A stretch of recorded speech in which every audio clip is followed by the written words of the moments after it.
ध्यान दो, reverse charge mechanism. तो बेसिक समझ में आ गया अपने को कि फॉरवर्ड चार्ज एक कॉन्सेप्ट है, दूसरा रिवर्स चार्ज है। फॉरवर्ड चार्ज में कुछ भी नया, कुछ भी डिफरेंट नहीं होता, वहां पर सीधी सी कॉन्सेप्ट है कि जो सप्लायर होगा वो टैक्स कलेक्ट करेगा, मतलब लेवी करेगा और टैक्स की कलेक्शन करेगा, उसके गवर्नमेंट को जमा कर देगा। लेकिन रिवर्स चार्ज में हमने देखा कि भैया सप्लायर की जिम्मेदारी नहीं होती, वहां पे किसकी जिम्मेदारी बनेगी, हमारे रेसिपिएंट की। रेसिपिएंट जो भी सप्लाई ले रहा है, चाहे वो गुड्स के ले रहा हो, चाहे वो सर्विसेज के ले रहा हो, वो उसके बदले का टैक्स वो खुद जमा करेगा। तो इसके अंदर दो कैटेगरी देखी हमने, पहला कि जहां पे अनरजिस्टर्ड है सिचुएशन, और दूसरा हमने देखा जहां पे नोटिफाइड है। तो नोटिफाइड कुछ लिस्ट दी हुई है, कितनी बातें हैं इसके अंदर। तो गुड्स का एक एरिया अलग है और सर्विसेज का एरिया अलग है। सर्विसेज के अंदर यहाँ पे 16 ऐसे ट्रांजैक्शंस है, 16 ऐसी एक्टिविटीज हैं जहां पे कहा गया कि ये एक्टिविटीज किसके अंदर कवर की जाएगी, हमारे रिवर्स चार्ज के अंदर। गुड्स के अंदर कुछ नोटिफाई कर दिए गए कि भैया ये कुछ वैरायटी के गुड्स हैं, अगर इसकी ट्रांजैक्शन होगी तो वो भी किसके अंदर होगी, रिवर्स चार्ज के अंदर। और इन गुड्स के अलावा किसी की ट्रांजैक्शन होगी तो वो किसमें होगी, फॉरवर्ड चार्ज के अंदर। ठीक है, तो गुड्स के अंदर कुछ नोटिफाइड गुड्स की लिस्ट बता दी गई एग्जांपल के तौर पे। सर्विसेज के अंदर कुछ 16 ऐसे ट्रांजैक्शन, 16 ऐसी एक्टिविटीज बता दी गई कि ये रिवर्स चार्ज में आती हैं। और लास्ट फिर हमारा तीसरा जो आएगा सबसेक्शन नंबर 4 है, जिसके अंदर बात करेंगे किसकी, अनरजिस्टर्ड वाले की। तो वहां पे भी 2-3 आइटम ही जो अभी तक आए हैं, ज्यादा उसके अंदर नोटिफाई अभी किए नहीं गए। ठीक, देखो जरा, generally the supplier of goods और services is liable to pay GST. ये हमें पता है कि जनरली क्या होता है कि जो सप्लायर होता है वो लायबल होता है जीएसटी पे करने के लिए। However under the reverse charge mechanism the liability to pay GST is cast on the recipient of goods or services. So reverse charge means the liability to pay tax is on recipient of supply of goods or services instead of supplier of goods or services in respect of notified categories. ये कुछ एक area में ही notify किया गया है, उन्हीं के लिए एप्लीकेबल है reverse charge. It may be noted that the underlying principle of an indirect tax is that burden of tax has to be ultimately passed on the recipient. GST being an indirect tax, this principle holds good for GST. Under normal circumstances, the statutory liability to deposit GST and undertake compliances. Normal situation में जो भी GST जमा करने की liability है और जो भी compliances होते हैं, compliances क्या होंगे, रजिस्ट्रेशन कराना पड़ेगा, रिटर्न फाइल करनी पड़ेगी, टैक्स जमा करना पड़ेगा, यही तो compliances है ना। तो ये सारी compliances किसको करनी होती है, is on the supplier while he may recover the same from the recipient. और वो टैक्स कहां से रिकवर करता है, रिसिपिएंट से रिकवर करके जमा करता है। However, under reverse charge mechanism, the statutory liability to deposit GST and undertaking compliance requirement, जो भी compliances हैं, वो सारी compliance requirement जो होगी वो किसके ऊपर आएगी, shifts from supplier to recipient। ठीक है, तो मतलब इसके अंदर क्या होगा, जैसे आपने देखा है कि सप्लायर जो है अगर वो 100 रुपए का सामान बेचता है किसको, रेसिपिएंट को, तो वो इससे क्या करता है, प्लस 18 रुपए का टैक्स लेता है। रेसिपिएंट इसको कितने पैसे देता है, 118, जिसमें से ये 18 किसको पे कर देता है, गवर्नमेंट को। ये क्या है, फॉरवर्ड चार्ज। ठीक है, रिवर्स चार्ज में क्या होगा कि सप्लायर जो होगा वो रेसिपिएंट को अगेन सर्विस देगा कितने की, 100 रुपीज की। सप्लायर जो होगा, रेसिपिएंट जो होगा,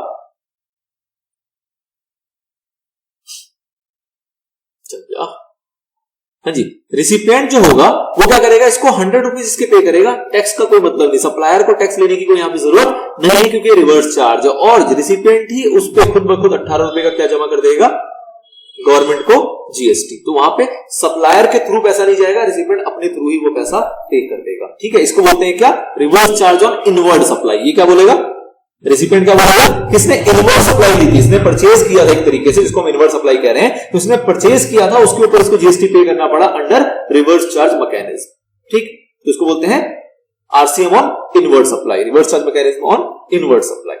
ठीक है, there are 2 types of reverse charge scenarios provided in the law. 2 types कौन कौन से हैं, एक सबसेक्शन नंबर 3, सबसेक्शन नंबर 4। 9 का 3 है और आईजीएसटी के अंदर 5 का सबसेक्शन 3 है, और वैसे 9 का सबसेक्शन 4 है और आईजीएसटी के अंदर 5 का सबसेक्शन नंबर 4 है। तो first scenario occurs in case of supply of specified category of goods और services covered by section 9(3) of the CGST, SGST, UTGST act. Similar provisions कहां पर है आपके, सेक्शन 5(3) ऑफ आईजीएसटी एक्ट।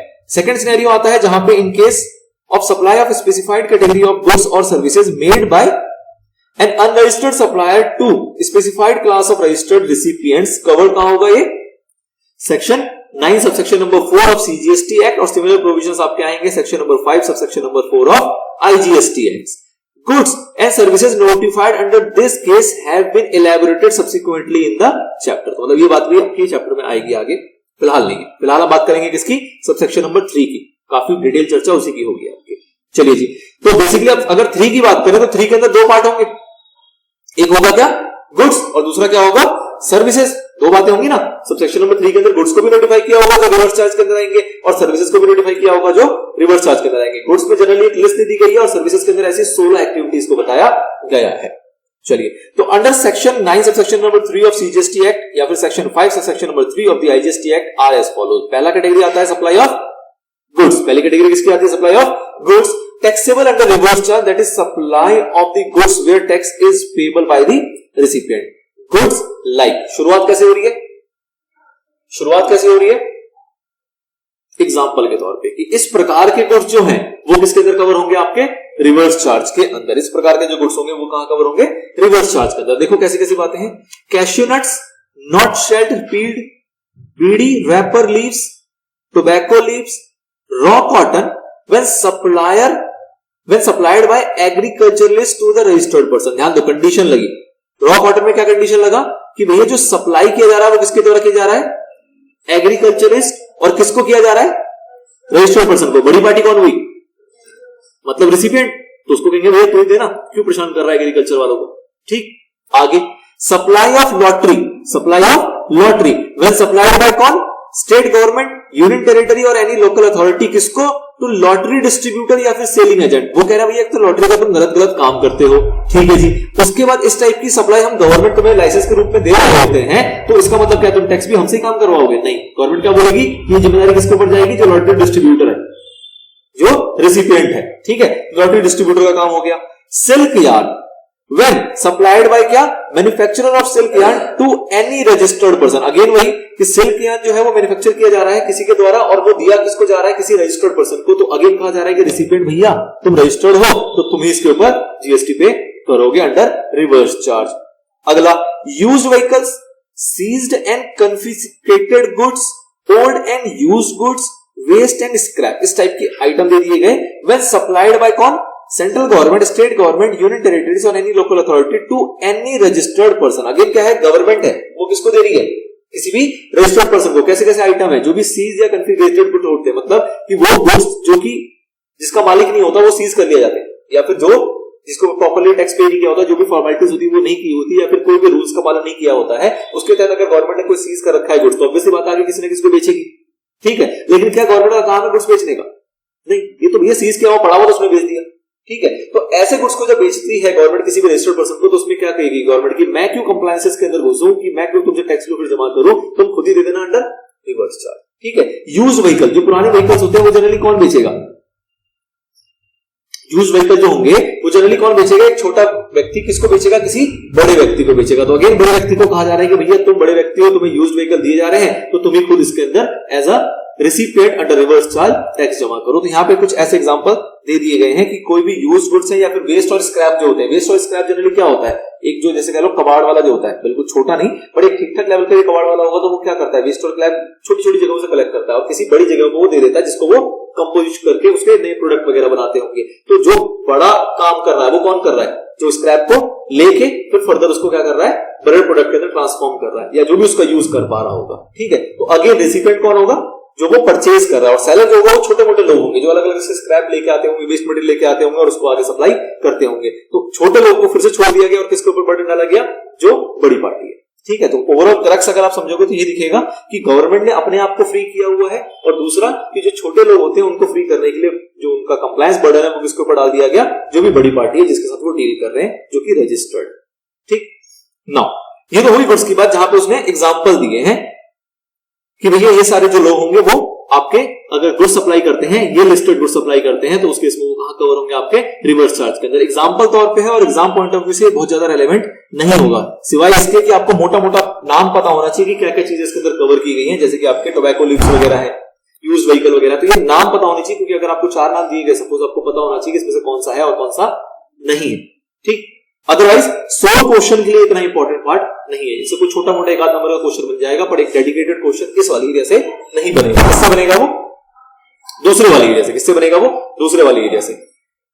दूसरा वाला एरिया क्या है, supply of services taxable under reverse charge under section 9 subsection 3 of the CGST act that is the service where tax is payable by the recipient. अब किसकी बात कर रहा है? सर्विसेज की बात कर रहा है। तो देखो क्या कहा गया कि this notification is amended bye as amended has notified the following categories of supply of services wherein whole of the tax shall be paid on reverse charge basis by the recipient of the services। सारा tax जो होगा वो कौन पे करेगा? Recipient पे करेगा।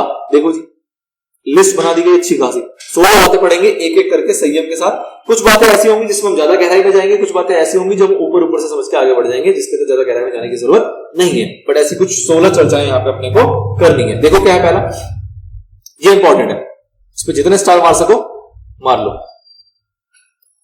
इसकी चर्चा अधूरी यहां होगी, थोड़ी सी आपकी और होगी जो कि नेक्स्ट पार्ट में करेंगे, जहां पे जीटीए के बारे में हम और डिटेल में समझेंगे कि जीटीए क्या होता है और किस तरीके से जीटीए ऑपरेट करता है और किस तरीके से वहां पे टैक्सेशन का मामला चलता है जीएसटी का। बट फिलहाल जितनी बातें वो समझ में यहां आ जाएंगी। देखो क्या कह रहा है कि supply of services bye a goods transport agency, इसको शॉर्ट में जीटीए कह के चलेंगे। इंपॉर्टेंट की टर्म है, आपके जहन में होना चाहिए कि जीटीए मतलब गुड्स ट्रांसपोर्ट एजेंसी। समझ में आ रहा है क्या काम करते हैं? गुड्स को ट्रांसपोर्ट करने का काम करते हैं, गुड्स ट्रांसपोर्ट एजेंसी है। ठीक है जी। अब ये क्या कर रहे हैं? अपनी सर्विसेज दे रहे हैं इन respect of transportation of goods by road. By road, यहाँ रेलवे की बात नहीं हो रही है, इसकी बात हो रही है सिर्फ और सिर्फ रोड की बात हो रही है, और किसी भी मोड ऑफ ट्रांसपोर्ट की बात नहीं हो रही है, सिर्फ और सिर्फ किसकी बात हो रही है? रोड ट्रांसपोर्ट की। ठीक है जी। तो ये क्या कह रहा है? ट्रांसपोर्टेशन फैसिलिटी दे रहा है। कौन दे रहा है? जीटीए। किसको दे रहा है? ये इंपॉर्टेंट है। तो देखो किसको दे रहा है? To any factory registered under और govern by the factories act, मतलब आप कह लो रजिस्टर्ड फैक्ट्री, शॉर्ट में क्या कह सकते हो कि किसी भी रजिस्टर्ड फैक्ट्री को। Any society registered under the society registration act 1816 और under any other law for the time being in force in any part of India, मतलब कह लो क्या? रजिस्टर्ड सोसाइटी कह सकते हैं कि भैया किसी भी लॉ के अंदर जो सोसाइटी हमारी रजिस्टर्ड है तो उनको अगर ये सर्विस दी जा रही है तो। Any cooperative society established by और अंडर एनी लॉ, मतलब रजिस्टर्ड कोऑपरेटिव सोसाइटी हो गई। अगला, any person registered under the CGST act और द आईजीएसटी एक्ट और द एसजीएसटी एक्ट और द यूटीजीएसटी एक्ट, मतलब क्या हो गया? Registered person. और रजिस्टर्ड पर्सन के अंदर कौन कौन लोग आ गए? जो हमने पर्सन की डेफिनेशन देखी थी, जिसमें कि ब्रॉडली सभी लोग कवर हो जाते हैं। Any body corporate established by और under any law. Body corporate का मतलब क्या होता है? तो इसकी डेफिनेशन आप सबसे लास्ट में देखने को मिलेगा कि भैया एक हमारा कंपनीज एक्ट का सेक्शन 2 सबसेक्शन नंबर 11 है जो कि बात करता है बॉडी कॉर्पोरेट की डेफिनेशन की, जिसके अंदर कहा जाता है कि कोई भी कंपनी जो रजिस्टर्ड होती है एज पर कंपनीज एक्ट वो बॉडी कॉर्पोरेट होती है, इंक्लूडिंग फॉरेन कंपनी। ठीक, कहने का मतलब है कंपनी की बात कर रहा है। Any partnership firm whether registered or not under any law including association of person। तो यहाँ पार्टनरशिप फर्म का मतलब क्या हुआ कि जो दो टाइप की होती है, एक तो होती है आपकी एग्रीमेंट वाली और दूसरी होती है आपकी लिमिटेड लायबिलिटी पार्टनरशिप, वो भी पार्टनरशिप फर्म की डेफिनेशन में ही आती है। इसकी क्लैरिफिकेशन भी अपने को एंड में मिल जाएगी। और साथ ही में कहा गया कि अगर एसोसिएशन ऑफ पर्सन है तो वो भी इसके अंदर इंक्लूड हो जाएगा। और लास्ट क्या कह रहा है? एनी कैजुअल टैक्सेबल पर्सन, कि अगर कोई कैजुअल टैक्सेबल पर्सन होता है, कैजुअल टैक्सेबल पर्सन क्या होता है? जिसका कि परमानेंट काम नहीं होता लेकिन उसने अपने आप को रजिस्टर किया है किसी एक पर्टिकुलर काम के लिए और वो काम करने के बाद अपना रजिस्ट्रेशन को क्या कर देगा? बंद कर देगा। उसको बोलते हैं हम कैजुअल टैक्सेबल पर्सन।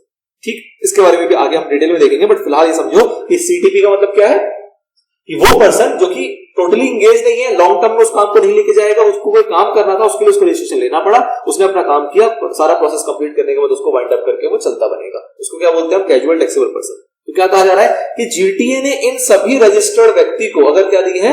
ट्रांसपोर्टेशन की सर्विस, तो वो किसमें कवर होगा? वो किसमें कवर होगा?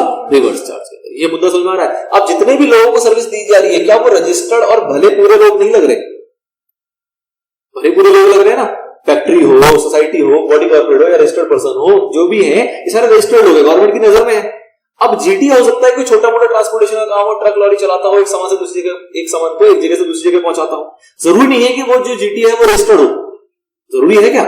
नहीं, हो सकता है कोई छोटा मोटा काम करता हो। तो उस केस में जिम्मेदारी किसके ऊपर डालना सही रहेगा? गवर्नमेंट को अपने टैक्स बचाने के पॉइंट ऑफ व्यू से कि भैया टैक्स की चोरी नहीं होनी चाहिए, टैक्स तो आना ही चाहिए। तो उन्होंने क्या किया कि जितने भी रजिस्टर्ड लोग हैं सबकी लिस्ट बना दी कि भैया तुम लोग अगर जीटी की सर्विस ले रहे हो तो उस केस में जो टैक्स पेमेंट की जिम्मेदारी है वो किसके ऊपर आएगी? रेसिपिएंट के ऊपर, मतलब तुम्हारे ऊपर आएगी। क्लियर है? लेकिन एक कंडीशन है, वो देखो क्या है। तो ये चीज हमने पढ़ी, सिचुएशन को पढ़ा। अब देखो यहां पे क्या कह रहा है कि सप्लायर कौन है सर्विस का? जीटीए। सप्लायर कौन है? जीटीए। और रेसिपिएंट कौन होगा? यही सारे लोग जिसको अभी हमने पढ़ा, फैक्ट्री हो, सोसाइटी हो, रजिस्टर्ड पर्सन हो, बॉडी कॉर्पोरेट हो, जो भी सारी चीजें थी, कैजुअल टैक्सेबल पर्सन हो, पार्टनरशिप हो, वो सारे लोग क्या है, रिसिपेंट। तो उस सिचुएशन में आपका रिवर्स चार्ज लगेगा। लेकिन देखो यहाँ पे बोर्ड में क्या लिखा है, who has not paid CGST at the rate 6%। मतलब क्या हुआ कि अभी हम जीटीए वाले कॉन्सेप्ट को आगे पढ़ेंगे, उसमें हम क्या देखेंगे कि जो जीटीए होता है वो अगर खुद से ही सामने वाले लोगों से टैक्स कलेक्ट कर ले और जमा कर दे। 6% का मतलब क्या है कि CGST 6%, SGST 6%, टोटल कितना हो गया 12%, और अगर IGST होगा तो वो भी कितना हो गया 12%। ठीक, तो अगर जीटीए हूं मैं, मान लो मैं जीटीए हूं, मैं आपको ऐसी सर्विस देता हूं और मैं कहता हूं जी नहीं रिवर्स चार्ज नहीं, मैं तो आपको बिल दूंगा, ये लो मुझे टैक्स और मैं जमा करके आऊंगा। अगर जीटीए ऐसा खुद से कर रहा है तो क्या रिवर्स चार्ज लगेगा? तब तो कोई मतलब ही नहीं है। लेकिन अगर जीटीए ऐसा नहीं कर रहा तो क्या रिवर्स चार्ज लगेगा? तब लगेगा। तो वही चीज कह रहा है कि goods transport agency GTA who has not paid CGST at the rate 6%, अगर वो CGST खुद पे नहीं कर रहा तो उस केस में किसको पे करना पड़ेगा? सामने वाली रिसिपेंट को, जो भी रजिस्टर्ड पर्सन है। क्लियर हो गई बात? बाकी यहां भी उन्होंने लिखा है कि इसकी एनालिसिस आगे आएगी और जीटीए की पूरी एक चर्चा आगे आएगी, वहां और डीप में पढ़ोगे क्योंकि इंपॉर्टेंट एरिया है जीटीए का। बट फिलहाल समझ में आ गया होगा कि एक जीटीए जो खुद से टैक्स पे नहीं कर रहा और वो अपनी सर्विसेज ट्रांसपोर्टेशन की किसी भी रजिस्टर्ड व्यक्ति को दे रहा है, जो भी लिस्ट बताई गई है, तो उस केस में जितने भी रजिस्टर्ड लोग होंगे ये रिसिपेंट होंगे और इन लोगों को ही रिवर्स चार्ज के अंदर जीएसटी पे करना पड़ेगा। क्लियर है चीज? आगे बढ़ो। ये था पॉइंट नंबर 1। अब देखो यहां पे हाउएवर क्या है, फिर कौन मजे लेगा बताओ? गवर्नमेंट का अपने ऊपर बर्डन लेगी? अगर जीटीए गवर्नमेंट को सर्विस देगा तो गवर्नमेंट बोलेगी कि हाँ हाँ हम भरेंगे रिवर्स चार्ज में? नहीं, गवर्नमेंट अगेन वापस भागेगी। देखो क्या कह रहा है, however reverse charge mechanism shall not apply to service provided by GTA by way of transportation of goods in goods carriage by road to, किसको दी जीटीए ने services? Department establishment of central government, state government UT और local authority और governmental agencies which has taken registration under CGST Act only for the purpose of deducting tax under section 51 and not for making a taxable supply of goods or services। ध्यान दो क्या कह रहा है कि GTA की service दी जा रही है ऐसे गवर्नमेंट डिपार्टमेंट को, ऐसे गवर्नमेंटल एजेंसीज को या ऐसे एस्टेब्लिशमेंट्स को जो कि गुड्स और सर्विसेज देने का काम नहीं करती। मैं सर्विसेज ले तो सकता हूं ना, ठीक है, जीटीए तुम हो, तुमने मुझे सर्विस दी, तुम बोलोगे कि मैं तो 6% नहीं काटता, तो मेरे ऊपर बर्डन आ जाएगा। लेकिन गवर्नमेंट कह रही है क्या कि अगर कोई जीटीए ऐसा है जो कि गवर्नमेंट को ऐसी सर्विसेज दे रहा है और वो जो गवर्नमेंट है उसके बाद जीएसटी रजिस्ट्रेशन तो है, लेकिन किसके लिए है? सिर्फ टैक्स डिडक्शन के लिए, जिसको हम कहते हैं जीएसटी टीडीएस सेक्शन नंबर 51, जिसकी बात की गई कि अगर सेक्शन 51 के अकॉर्डिंग जीएसटी टीडीएस के लिए अगर गवर्नमेंट के पास जीएसटी नंबर है लेकिन वो कोई टैक्सेबल गुड्स या सर्विसेज सप्लाई नहीं करती, तो उस केस में जो जीटीए है उसी को टैक्स पे करना पड़ेगा, उसके ऊपर आरसीएम नहीं लगेगा। दोबारा समझो कि अगर एक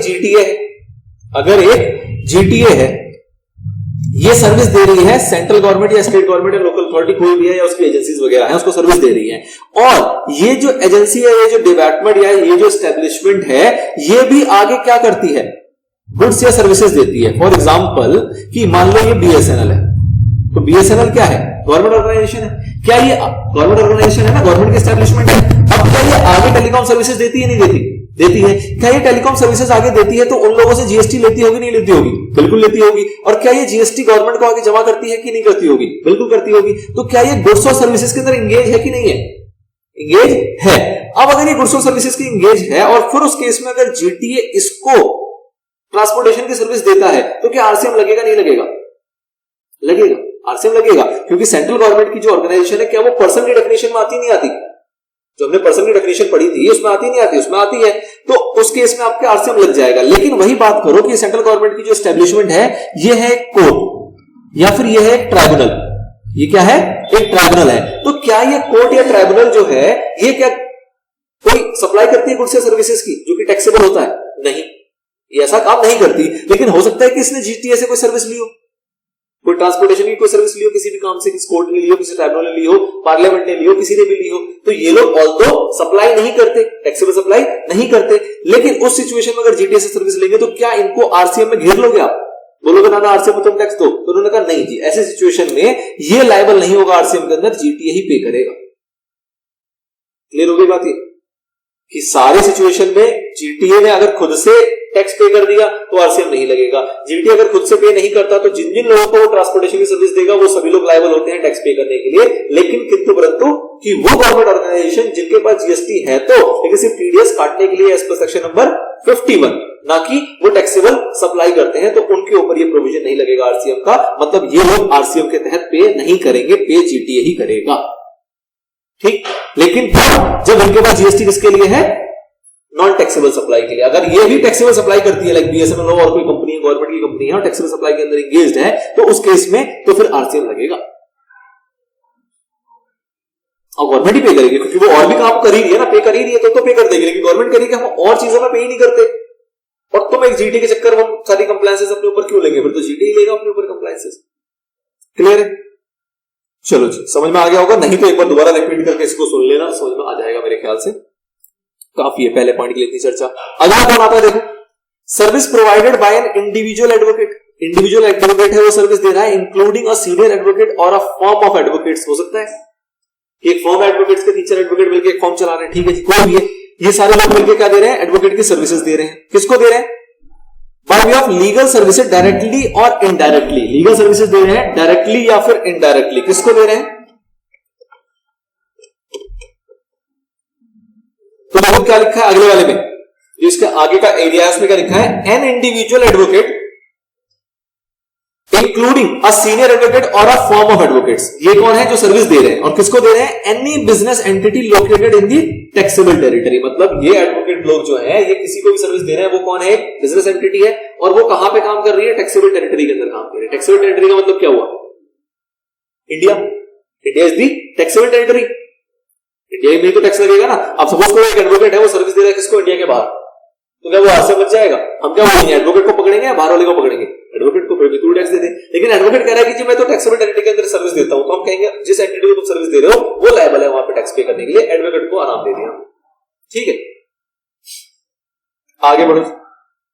यहां पे एक और चीज कह रहा है, लीगल सर्विसेज का मतलब क्या है? तो कह रहा है any services provided in relation to advice हो, कंसल्टेंसी हो, असिस्टेंस हो in any branch of law in any manner and includes representational services before any court, tribunal और अथॉरिटी। मतलब जो भी एडवोकेट काम करते हैं उसमें लीगल सर्विसेज को उन्होंने डिफाइन कर दिया कि कंसल्टेंसी दे रहे हो या कोर्ट के सामने उनकी पेशी हो रही हो या उनके बदले वो एज अ वकील लड़ रहे हो, वो सारी चीजें आपकी लीगल एडवाइस, लीगल कंसल्टेंसी के अंदर आती है। नाउ तीसरा पॉइंट देखो क्या है, services supplied by an arbitral tribunal to the business entity. Arbitral tribunal ये कौन है? आर्बिट्रल ट्रिब्यूनल कौन है? Service provider. और किसको सर्विस दे रहे हैं? किसी एंटिटी को जो कि लोकेटेड कहां पर है? टैक्सेबल टेरिटरी के अंदर। तो ऑब्वियस सी बात है किसके ऊपर जिम्मेदारी आएगी? आर्बिट्ररी ट्रिब्यूनल जो होगा। आर्बिट्ररी ट्रिब्यूनल का मतलब क्या हुआ? जो जनरली विवादों को सुलझाने के लिए ट्राइब्यूनल कोर्ट्स वगैरह बनाए जाते हैं जो डिस्प्यूट्स रेजोल्यूशन करती हैं, ठीक है ना। तो सर्विस कौन प्रोवाइड कर रहा है? ऑब्वियस सी बात है आर्बिट्ररी ट्रिब्यूनल प्रोवाइड कर रहा है। लेकिन किसको किया जा रहा है? किसी बिजनेस एंटिटी को जो कि कहां पर रजिस्टर्ड है? टैक्सेबल टेरिटरी के अंदर। तो कंप्लायंस बर्डन किसके ऊपर आ जाएगा? रेसिपिएंट के ऊपर। ये सर्विस भी कहां कवर हो जाएगी? आरसीएम में। उसके बाद कहा जा रहा है service provided by way of sponsorship to any body corporate और पार्टनरशिप फॉर्म। मतलब कोई भी व्यक्ति, प्रोवाइडर कौन है? कोई भी व्यक्ति। तो अपने यहां भी देख सकते हो, ज्यादा बेटर रहेगा, मैं जो समझाऊंगा वो चीज लिंक करवाओगे कि मैं कहां इशारे कर रहा हूं। सर्विस प्रोवाइडर कौन है? कोई भी व्यक्ति, एनी पर्सन। और किसको सर्विस दी जा रही है? एनी बॉडी कॉर्पोरेट और partnership firm located in the taxable territory. मतलब कि कोई भी व्यक्ति अगर सर्विस देगा किसको? बॉडी कॉर्पोरेट को या फिर पार्टनरशिप फर्म को, तो वो किसके अंदर? आरसीएम में कवर हो जाएगा। मतलब कि टैक्स पे करने की लायबिलिटी किसकी आएगी? कंप्लायंस बर्डन किसके ऊपर आएगा? इस बॉडी कॉर्पोरेट और पार्टनरशिप फर्म के ऊपर। सर्विस कौन सी होनी चाहिए? स्पॉन्सरशिप की। ठीक है, जैसे कि आप देख लो जो एक्टर्स वगैरह स्पॉन्सरशिप देते हैं, स्पॉन्सर करते हैं किसी प्रोडक्ट को, तो किसी कंपनी के ब्याह पे स्पॉन्सर कर रहे होते हैं, तो क्या एक्टर को पकड़ेंगे या बोलेंगे कि भैया कंपनी तुम टैक्स पे करो, क्यों बेचारे को परेशान करो, वो तो तुम्हारे बदले में ऐड कर रहा है, जो भी स्पॉन्सरशिप दे रहा है तुम्हें, तो तुम्हारी जिम्मेदारी है कि तुम उसको अंडर आरसीएम टैक्स जमा करके चलो उस सर्विस की। ठीक है, इसमें आपको ध्यान रखना है कि सपोज स्पॉन्सरशिप की जो सर्विस है वो किसी एक पर्सन ने दी और किसी इंडिविजुअल को दी, तो क्या आरसीएम लगेगा? नहीं लगेगा। कब लगेगा? जब कोई पर्सन दे रहा है, किसको दे रहा है? बॉडी कॉर्पोरेट या पार्टनरशिप फर्म को दे रहा है, उसी केस में आरसीएम लगेगा। इस चीज से इस तरीके से आपको एक नेगेटिव वाली थॉट भी लेके चलनी है कि ये बात कही गई, इसके अलावा क्या आरसीएम होगा? ये फॉरवर्ड चार्ज होगा। फॉरवर्ड चार्ज मतलब बाकी सभी चीजों के लिए तो क्या है? Forward charge. इन चीजों के लिए क्या है? Reverse charge. अगर इन चीजें एप्लीकेबल होती है तो ठीक, अदरवाइज कोई भी सिचुएशन बनेगा, कोई कोई भी परम्यूटेशन कॉम्बिनेशन बनेगा कि ऐसा नहीं हो रहा, इसके बदले ऐसा हो रहा, तो क्या होगा? Forward charge. ऐसा नहीं हो रहा, ये हो रहा, तो क्या होगा? Forward charge. ऐसा बिल्कुल होगा तो क्या होगा? हमारा रिवर्स चार्ज। ठीक, अगला फिर से देखो, गवर्नमेंट आ गई, कह रहा सब services supplied by the central government, state government, union territory और local authorities to a business entity. Services क्या दी जा रही है? इन गवर्नमेंट्स के द्वारा दी जा रही है, सेंट्रल गवर्नमेंट हो, स्टेट गवर्नमेंट हो, यूटी हो, या फिर लोकल अथॉरिटी। और किसको दी जा रही है? Any business entity located in the taxable territory. तो उस केस में कहा जा रहा है कि भैया अगर सर्विसेज ये गवर्नमेंट देती है किसी भी बिजनेस एंटिटी को जो कि लोकेटेड है टैक्सेबल टेरिटरी के अंदर, तो उस केस में जो कंप्लायंस बर्डन आएगा वो किसके ऊपर आएगा? बिजनेस एंटिटी के ऊपर आएगा, गवर्नमेंट के ऊपर। लेकिन यहां पे एक्सक्लूड कर दिया गया, मतलब कि इन सिचुएशन में गवर्नमेंट के ऊपर आएगा। एक्सक्लूड का मतलब क्या हुआ कि ये जो सिचुएशन बताई जा रही है इस सारी सिचुएशन में क्या लगेगा? Forward charge. ये तो मतलब है कि ये जो पार्ट बताया गया है किसका पार्ट था? रिवर्स चार्ज का। और उसके बाद एक्सक्लूड कर दिया गया, मतलब नीचे जितनी बातें होंगी उसमें किसकी बात आएगी? फॉरवर्ड चार्ज की। देखो क्या है फॉरवर्ड चार्ज का, कह रहा रेंटिंग ऑफ इमोबल प्रॉपर्टी। अगर गवर्नमेंट है वो रेंटिंग कर रही है अपनी इमोबल प्रॉपर्टी का, कोई लैंड वगैरह को रेंट पे दे रही है, बिल्डिंग वगैरह को रेंट पे दे रही है, तो क्या वो रिवर्स चार्ज है? फॉरवर्ड चार्ज है। वो फॉरवर्ड चार्ज है, गवर्नमेंट खुद टैक्स कलेक्ट करेगी, खुद ही पे करेगी, सामने वाले के ऊपर कोई बर्डन नहीं है। आगे सर्विसेज स्पेसिफाइड बिलो, देखो क्या क्या सर्विसेज स्पेसिफाइड किए गए। कह रहा services by the department of post bye way of speed post, express, parcel post. आपने देखा है जब आप पोस्ट ऑफिस जाते हो सपोज करो स्पीड पोस्ट कराने के लिए, तो स्पीड पोस्ट के ऊपर जीएसटी भी लेती है। आपको अगर 40 रुपए उन्होंने लिया पोस्ट का चार्जेस, तो 40 रुपए के अंदर 2-4 रुपए 5 रुपए जीएसटी का भी होगा। वो डिपार्टमेंट कलेक्ट करती है, पोस्ट ऑफिस वाले कलेक्ट करते हैं और उसको क्या करते हैं? आगे वो जमा कर देते हैं। तो क्या वो रिवर्स चार्ज के अंदर आता है? नहीं। क्या वो आपसे कहते हैं तुम जाके जमा करो? नहीं, वो क्या है? Forward charge. उसके बाद life insurance, life insurance company GST charge कर रही है, तो उसके इसमें वो भी क्या है? Forward charge. And agency services provided to a person other than central government, state government और यूनियन टेरिटरी और लोकल अथॉरिटी को एजेंसी की सर्विस दी गई है, तो उस केस में भी वो किसमें आएगा? आपका फॉरवर्ड चार्ज में। Services in relation to an aircraft or vessel inside or outside the president of the port or an airport, मतलब कि जो वेसल्स की सर्विस दी जाती है, गवर्नमेंट के वेसल्स वगैरह वो चल रहे हैं, प्लेन चल रही है गवर्नमेंट के, एयरक्राफ्ट चल रहे हैं, उसकी जो सर्विस दी जा रही है तो वो किसके अंदर आएगी? आपकी रिवर्स या फॉरवर्ड? तो वो भी फॉरवर्ड चार्ज के अंदर आएगी। उसके बाद ट्रांसपोर्ट ऑफ गुड्स और पैसेंजर्स, तो इसका एग्जांपल तो है आपका रेलवे, इसका एग्जांपल तो है ही रेलवे। रेलवे जो हमें ट्रांसपोर्ट कर रही है, पैसेंजर का ट्रांसपोर्टेशन का तो काम कर रही है, तो क्या हम जीएसटी भरते हैं? नहीं, रेलवे तो भरता है। तो क्या वो रिवर्स चार्ज है? फॉरवर्ड चार्ज है। फॉरवर्ड, वो सर्विस दे रहा है, वही भर रहा है। तो ये सारी चीजें जो होंगी किसके अंदर आएंगे? आपके फॉरवर्ड। इसके अपार्ट अगर कोई सर्विस है जो कि सेंट्रल गवर्नमेंट वगैरह दे रही है किसी एंटिटी को, ध्यान देना जरूरी ये भी है, एंटिटी को दे रही है जो कि रजिस्टर्ड है कहां पे? टैक्सेबल टेरिटरी के अंदर, टैक्सेबल टेरिटरी के अंदर। अगर गवर्नमेंट कोई सर्विस मुझे देगी तो क्या मैं एंटिटी हूं? नहीं। क्या मैं रजिस्टर्ड पर्सन हूं टैक्सेबल टेरिटरी के अंदर? नहीं। तो उस केस में जिम्मेदारी किसके ऊपर है? गवर्नमेंट जो सप्लायर है। ठीक है, आगे देखो 5A आया इसी का, ऊपर एंटिटी कवर किया गया था 5 में, 5A में कहा किसको जा रहा है? Any registered person. बस इतना सा डिफरेंस है कि service supplied by central government, state government, union territory और local authority by way of renting of immovable property to a person registered under CGST act. ऊपर किसको कहा गया था? बिजनेस टेरिटरी की बात की गई थी। यहां पे बस हल्का सा डिफरेंस यही आ रहा है कि आप क्या कर रहे हो? रेंटिंग ऑफ इमोबल प्रॉपर्टी की सर्विस दे रहे हो। कौन? आप, गवर्नमेंट, चाहे वो सेंट्रल हो, चाहे स्टेट हो, चाहे लोकल अथॉरिटी हो। और किसको दी जा रही है? किसी भी ऐसे पर्सन को जो कि रजिस्टर्ड है हमारा।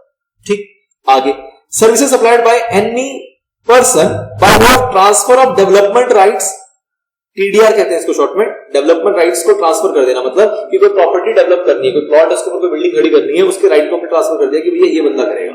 ठीक है, मतलब कि मैं एक व्यक्ति हूं, मुझे बिल्डिंग बनानी थी, मैंने क्या किया? मैं खुद तो बना नहीं पाऊंगा, तो मैंने क्या किया? एक किसी प्रॉपर्टी डीलर या बिल्डर को पकड़ा, उसको कहा भैया यहाँ पे बिल्डिंग बना दो।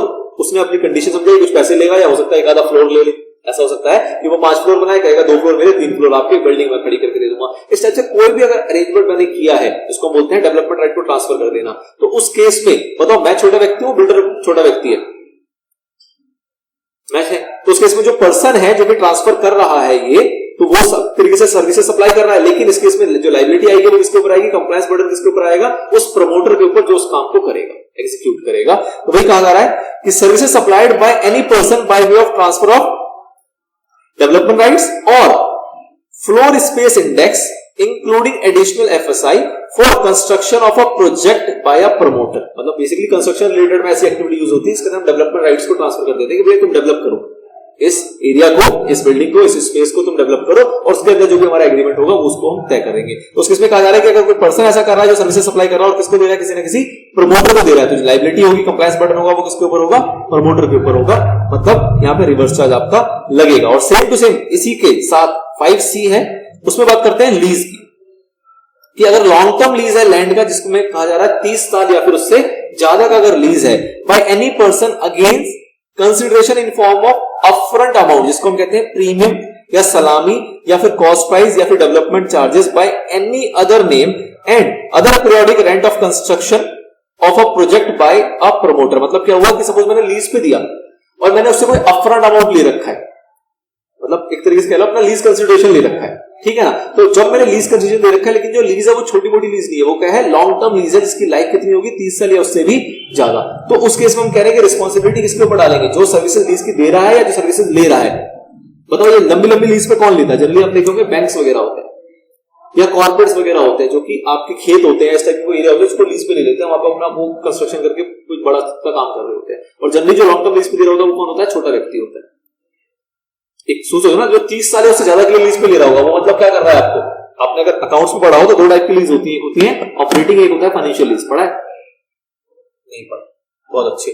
फाइनेंशियल लीज का मतलब होता है जिसके अंदर वो हमेशा लॉन्ग टर्म के लिए होता है और उसके अंदर एक तरीके से आपको जब 30 साल या उससे ज्यादा के लिए अगर आपसे कोई लीज पे लेगा तो आपकी प्रॉपर्टी की जो कॉस्ट होगी ना, मोटा मोटा वो आपको दे देता है। एक तरीके से आपने उस सामने वाले व्यक्ति को क्या बना दिया, मालिक बना दिया। आप कह रहे हो कि लीज पे दिया है, आप कह रहे हो कि मुझे इसके अंदर भाड़ा आ रहा है, मतलब लीज कंसिडरेशन आ रहा है, लेकिन एक्चुअली में हुआ क्या है कि उसने आपको इतना पैसा दिया जो कि एक्चुअली प्रॉपर्टी की कॉस्ट थी। और 30 साल के बाद जो भी पीरियड होगी इसको आप डिसाइड कर दो कि ये हो सकता है इसको हम पूरा ट्रांसफर ही कर दें, मतलब सामने वाले को प्रॉपर्टी दे ही दें, या फिर वो हो सकता है वो आपके पास वापस भी आ जाए, डिपेंड आपका क्या एग्रीमेंट है। लेकिन मतलब क्या हुआ कि यहाँ पे जो लीज पे ले रहा है, सेंस क्या है, जो लीज पे ले रहा है वो छोटी पार्टी बड़ी पार्टी है, 30 साल से ज्यादा लीज पे ले रहा है। और जो लीज पे दे रहा होगा वो तो हो सकता है कोई इंडिविजुअल व्यक्ति हो जिसके कोई प्रॉपर्टी हो, कोई खेत हो या कुछ इस टाइप की स्पेस हो, ठीक। तो ऐसे लीज के अंदर हम क्या कह रहे हैं कि जो लीज पे ले रहा है, जो प्रमोटर है हमारा, वो क्या माना जाएगा, रिसिपेंट, और वो आपका रिवर्स चार्ज करके टैक्स पे करके चलेगा। जो पर्सन ऐसा काम कर रहा है जो लीज पे दे रहा है वो यहाँ पे मुक्त है। Now service supplied by director, ये एग्जांपल हमने लिया था कि भैया डायरेक्टर जो है वो सर्विस दे रहा है किसको, अपनी कंपनी को। एक कंपनी का डायरेक्टर है वो सर्विस देता है कंपनी को, तो उस केस में क्या होगा कि कंपनी जो होगी वो आरसीएम के अंदर जीएसटी जमा करके चलेगी। डायरेक्टर जो है सप्लायर है लेकिन वो फॉरवर्ड चार्ज के अंदर नहीं आएगा। वैसे ही हमारा services supplied by an insurance agent to any person carrying on insurance business. आपने देखा है कि जो एलआईसी वाले होते हैं उनके एजेंट्स होते हैं, या और भी जो कंपनी होती है इंश्योरेंस वगैरह के, उनके एजेंट्स वगैरह होते हैं। वो एजेंट क्या कर रहे होते हैं, उस इंश्योरेंस कंपनी को क्या दे रहे हैं, सर्विस दे रहे हैं। बताओ बड़ा कौन है, एजेंट या कंपनी? इंश्योरेंस कंपनी बड़ी है या एजेंट बड़ा है? कंपनी। तो हम कंप्लायंस बर्डन एजेंट पे डाल देंगे, बेचारा मर जाएगा, वो तो काम ही नहीं कर पाएगा। तो हम क्या कह रहे हैं कि वो फॉरवर्ड चार्ज में कवर नहीं होगा, इसको रिवर्स चार्ज में लेंगे, और जो इंश्योरेंस कंपनी है जो कि सर्विसेज ले रही है उसको जमा करना पड़ेगा इसके ऊपर जीएसटी, ठीक। आगे services provided bye recovery agent. आपने देखा है बैंकिंग कंपनीज वगैरह जो होती है, जो एनबीएफसी वगैरह होती है, वो रिकवरी के लिए रिकवरी एजेंट रखती है, लोन वगैरह देती है, फिर पैसे नहीं देते तो वो रिकवरी एजेंट रखते हैं, उससे जाके बोलते हैं कि भैया तुम पैसे निकलवाओ हमारे, ठीक है। तो इस टाइप के रिकवरी एजेंट रखे गए हैं। तो अगेन छोटा कौन है बड़ा कौन है, बैंक बड़ा है या वो रिकवरी एजेंट बड़ा है?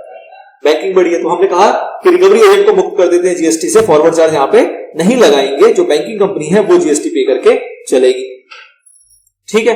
आगे अगला बहुत अच्छा पॉइंट है 9th वाला, और इंपॉर्टेंट भी है क्योंकि ये रिसेंट अमेंडमेंट है।